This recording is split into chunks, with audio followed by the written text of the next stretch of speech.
ఒక మహిళా ఉద్యోగి చిత్తూరు 1 టౌన్ పోలీస్ స్టేషన్ రాబడి తనను ఒక వ్యక్తి మోసం చేసి తన దగ్గర ఉన్న డబ్బు ఆన్లైన్లో ట్రాన్స్ఫర్ చేయించుకొని మోసం చేశాడని చెప్పేసి కంప్లైంట్ ఇవ్వడం జరిగింది. వివరాల్లోకి వెళ్తే ఈ ప్రభుత్వ మహిళా ఉద్యోగి కోర్టులో పనిచేసింది, చిత్తూరు జిల్లా కోర్టులో. ఈమె తన భర్తతో విడాకులు తీసుకొని ప్రస్తుతం ఒంటరిగా జీవనం గడుపుతుంది. ఈమె తన తదుపరి మ్యారేజ్ కోసం భారత్ మ్యాట్రిమోనీలో తన ప్రొఫైల్ ఉంచడం జరుగుతుంది.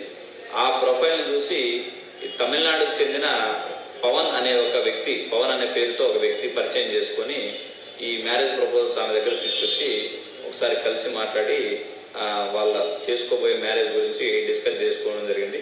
ఆ తర్వాత వాళ్ళ మధ్య భిన్నాభిప్రాయాలు వచ్చి ఆ మ్యారేజ్ ప్రపోజల్ డ్రాప్ చేసుకొని వాళ్ళు కొద్ది కాలం స్నేహితులుగా ఉండినారు.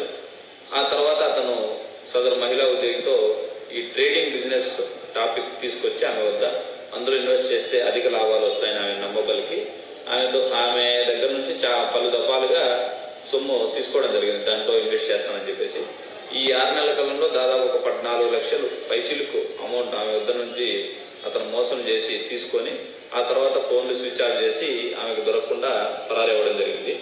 దీనిపైన ఆమె ఇచ్చిన ఫిర్యాదు మేరకు అతనిపైన చీటింగ్ కేసు నమోదు చేయడం జరిగింది. ఇంక తదుపరి దర్యాప్తులో అతన్ని అప్రహెండ్ చేసి అతని దగ్గర నగదు రికవరీ చేసి మనకు అందజేయడం జరుగుతుంది. Thank you. మన చిత్తూరు వార్తలు మన వేటు న్యూస్లో డౌన్లోడ్ వేటు న్యూస్ యాప్.